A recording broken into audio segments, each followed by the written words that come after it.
Hello investors, आज हम लोग समझेंगे एक ऐसी कंपनी के बारे में जो इंडिया में एआई वेव राइड कर रही है और बहुत ही एक्सप्लोसिव ग्रोथ के लिए तैयार है। हम लोग समझेंगे ई टू ई नेटवर्क्स के बारे में। ये क्या काम करती है, इसमें क्या खास बात है और ये एआई इकोसिस्टम में कहाँ फिट होती है और क्यों इसको बोलते हैं कि अगर आपको एआई प्ले करना है तो इस कंपनी के थ्रू कर सकते हैं। तो चलिए हम लोग समझते हैं एआई के बारे में और ये कंपनी कहाँ फिट होती है। तो ई टू ई नेटवर्क एक क्लाउड सर्विस प्रोवाइडर कंपनी है। तो अभी आप बोलोगे कि अभी एआई के बारे में बात कर रहे थे तो ये क्लाउड के साथ क्या लिंक है। तो उसके लिए हम लोग को समझना पड़ेगा कि अगर हम कोई भी एआई एप्लीकेशन चलाते हैं तो उसके लिए हमें एक बहुत ही स्पेसिफिक हार्डवेयर की ज़रूरत होती है जिसको हम लोग बोलते हैं जीपीयू चिप्स। अगर आपका कैसा भी एआई ऐप हो, चैट जीपीटी जैसा कुछ हो, एआई एजेंट हो, इमेज जनरेशन हो, वो आपको बिना जीपीयू के नहीं चलेगा। So this hardware requirement is non negotiable और वेरी एक्सपेंसिव। एक जीपीयू बहुत ही एक्सपेंसिव होता है और लिमिटेड नंबर में अवेलेबल रहता है। तो ई टू ई नेटवर्क्स जैसी कंपनी क्या करती है, ये जीपीयू रहती है, इसके साथ जो हार्डवेयर चाहिए वो एक साथ लगाती है अपने डेटा सेंटर में और उसके ऊपर एक क्लाउड इंफ्रा बैठाती है जिसके क्लाउड क्लाउड लेयर बोलते हैं हम लोग। तो क्लाउड का क्या काम होता है कि ये कंप्यूट का जो पावर है उसको वो वर्चुअलाइज करता है कि अलग अलग लोग यूज कर पाए और कितना यूज पर कर पाए और कब यूज कर पाए, ये क्लाउड के थ्रू कंट्रोल होता है। अब जब आपको ये कंट्रोल हो गया कि कब क्या यूज करना है तो वो कैसे यूज करना है इसके ऊपर आएगा कि आप उसके ऊपर डेटा फ्रेमवर्क बैठाएंगे जिससे आप एआई ट्रेन होगा उस पे, जिसमें एमएल और एआई के मॉडल्स लगेंगे। तो उसके लिए बहुत सारी लाइब्रेरीज आती हैं जिसके ऊपर एक मॉडल ट्रेन करके डिप्लॉय होता है। तो इसको आप इस लेयर को समझ सकते हो कि this is like an AI brain of that runs on cloud. और इसको यूज करके इससे जो भी आप एआई ऐप चलता है ये एपीआई यूज करके इससे फाइनल आउटपुट जो एज अ यूजर हम देखते हैं वो हमें मिलता है। तो इससे हमें क्या समझ में आया कि अगर हमें कोई भी एआई का काम करना है तो हमें जीपीयू जरूर लगेगा और वो हर एक स्टेप पे बहुत ही अलग अलग तरीके के काम है जिसके लिए अलग अलग एक्सपर्टाइज की ज़रूरत होती थी। पर ओपन सोर्स और अलग अलग मॉडल्स के आने के बाद ये काम बहुत ही आसान हो गया है।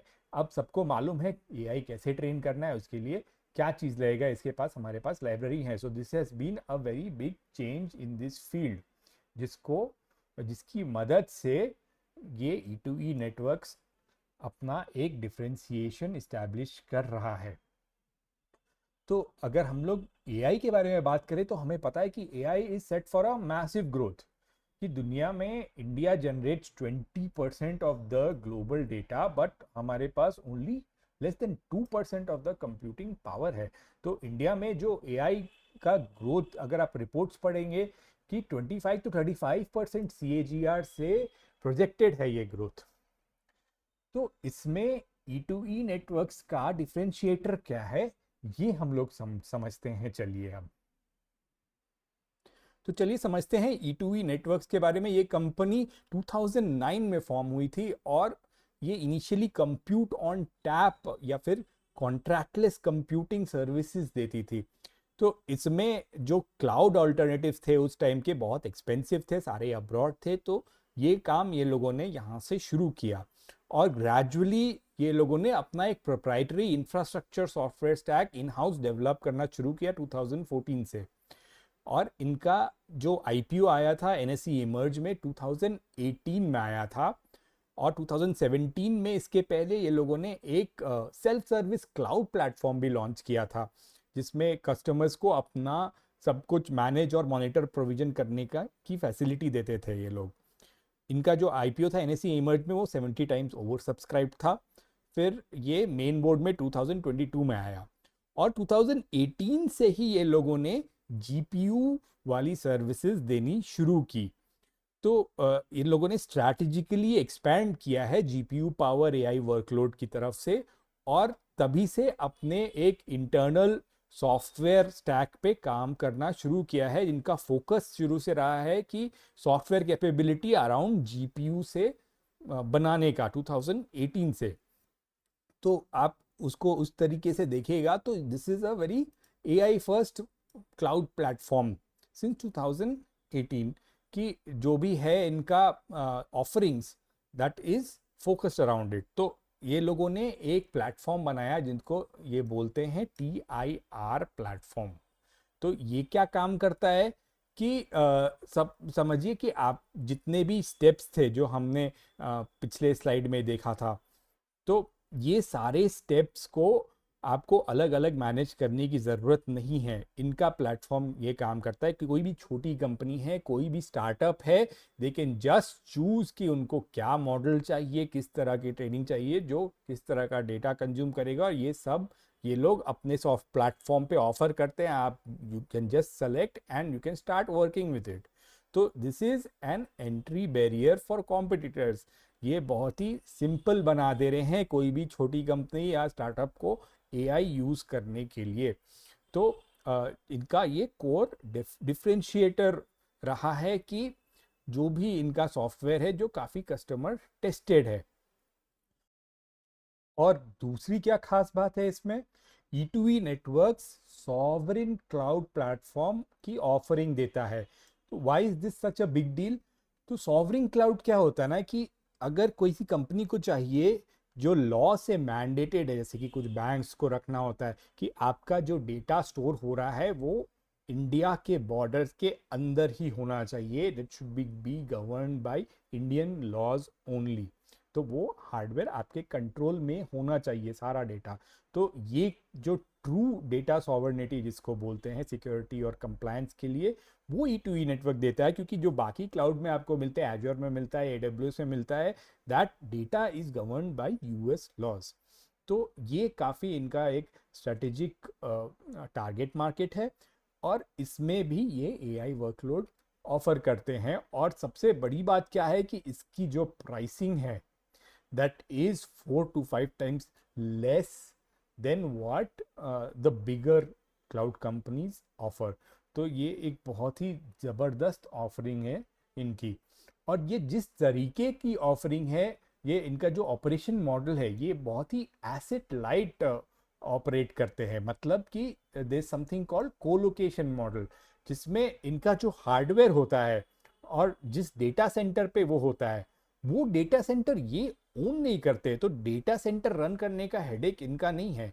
इनका हेडेक केवल इतना है कि मेरा हार्डवेयर अच्छे से यूज होना चाहिए, जिसको मैं अपने प्लेटफॉर्म पे सही तरीके से सही प्राइस पे यूज करवा पाऊँ, जिसके कारण उसका फोकस केवल एआई की सॉफ्टवेयर चलाने पे है, जिसके कारण बेकार के खर्चे नहीं है, जिसके कारण उनका मार्जिन बेटर आएगा।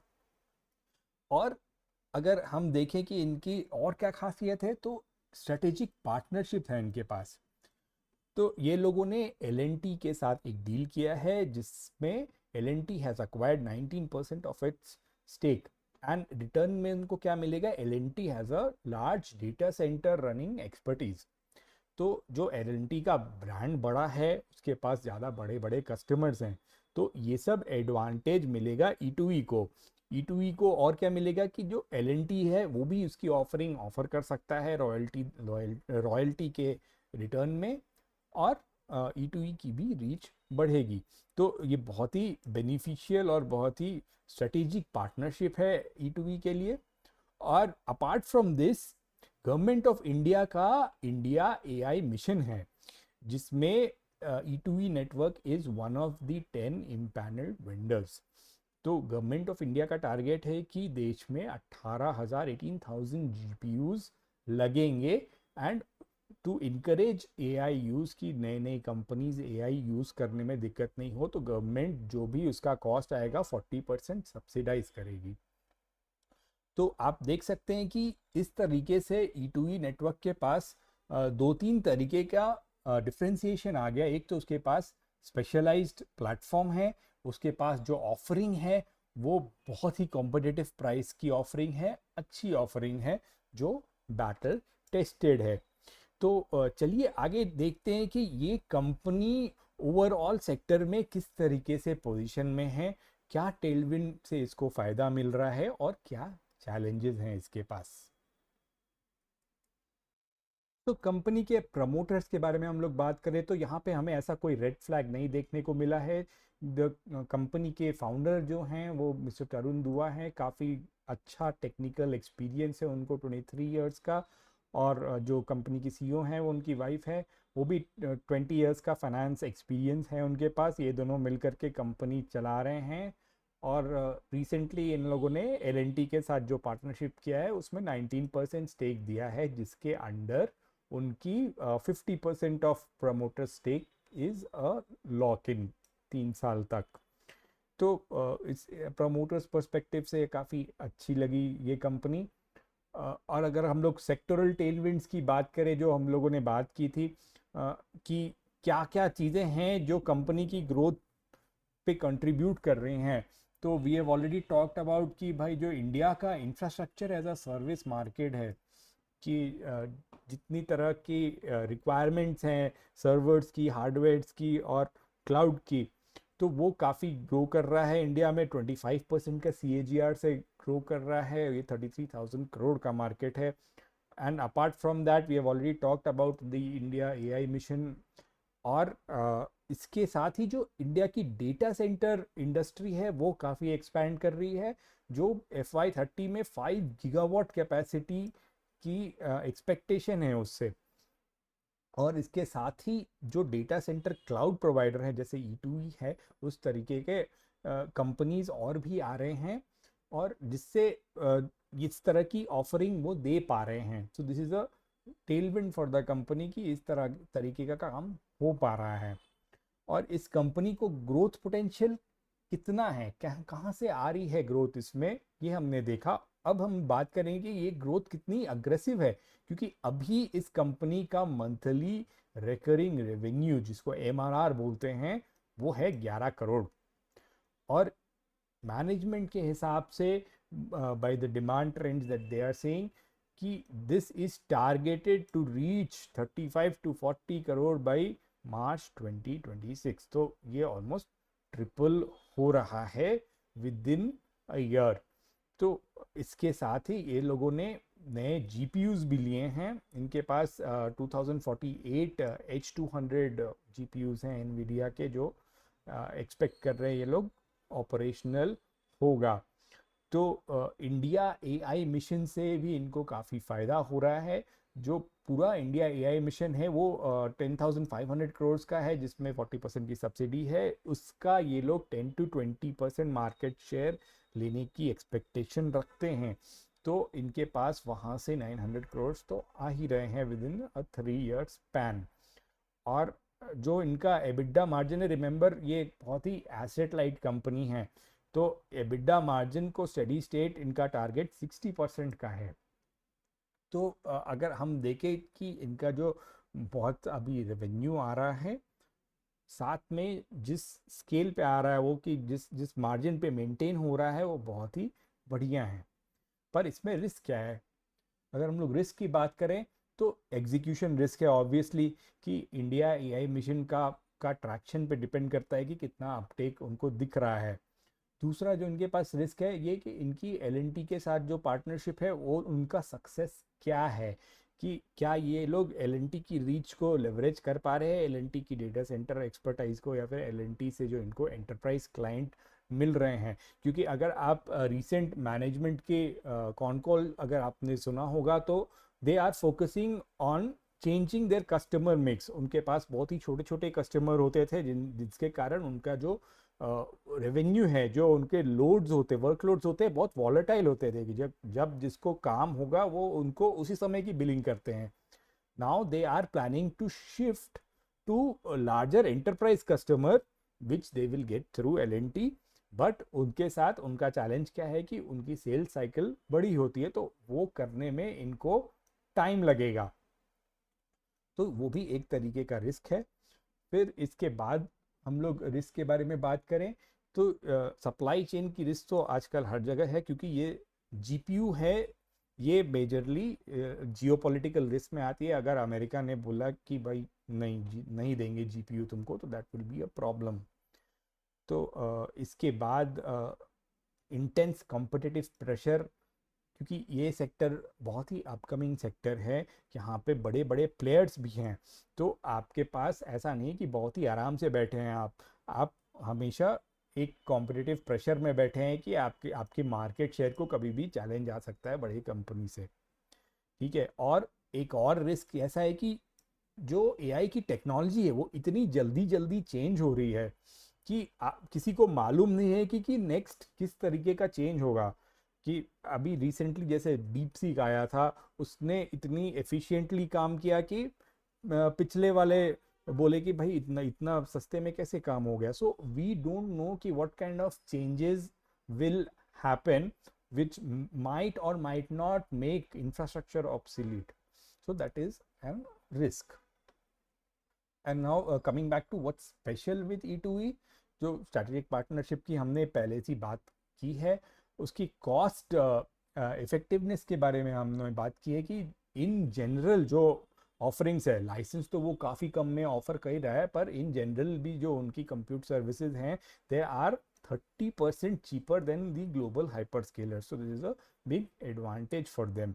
और इनका जो सॉफ्टवेयर है, जो TIR है, जो काफ़ी एक्सपीरियंस से बना हुआ है और जो काफ़ी डिफ्रेंशिएटर है इसके लिए, और इसके पास एक फर्स्ट मूवर एडवांटेज है। सबसे पहले ये लोगों ने GPU देना शुरू किया था, तो they have a first mover advantage, they have a lot of GPUs से 3700 GPUs हैं, और इनका प्लान है इसको और एक्सपैंड करने का।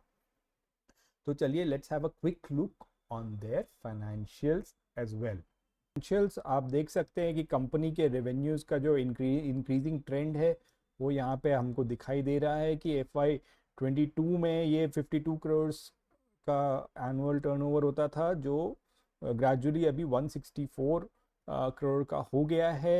मार्जिन्स जो हैं, जिन्होंने जो मैनेजमेंट ने बोला था टुवर्ड्स 60% टेंड कर रहे हैं, और जो नेट प्रॉफिट है वो भी बढ़ता हुआ दिखाई दे रहा है। अगर हम लोग TTM की बात करें तो आपको दिख रहा है कि यहाँ पे मार्जिन 60% के आसपास होवर हो रहा है, और जो रेवेन्यू ग्रोथ है वो कंटिन्यूसली हमें देखने को मिल रही है यहाँ पे काफ़ी अच्छी मात्रा में। और अगर हम बात करें मार्केट कैपिटलाइजेशन, ये कंपनी का कम है, 5000 करोड़ की कंपनी है। और ये अभी आप देख सकते हैं यहाँ पे हम लोग जो इसकी रीसेंट फंडिंग हुई है 1500 करोड़ मिले हैं इनको, 1500 crore. It is run in a reasonably efficient manner, cash to cash cycle is good, और जो एसेट टर्नओवर है 0.5 का है। तो जो 1500 करोड़ की इनकी जो फंडिंग है, they will use it to buy more GPUs। ये सारे GPUs एक साथ नहीं खरीद सकते, क्योंकि GPUs के अलग अलग मॉडल्स आते हैं, तो उससे इनको ऑब्सोलेसेंस का रिस्क रहता है। तो जब भी जिस जनरेशन का आएगा, दे have a target two by 2000 GPUs of that generation. तो ये 1500 करोड़ में से ये लोगों ने अभी भी 1300 करोड़ इनके पास हैं स्पेंड करने के लिए।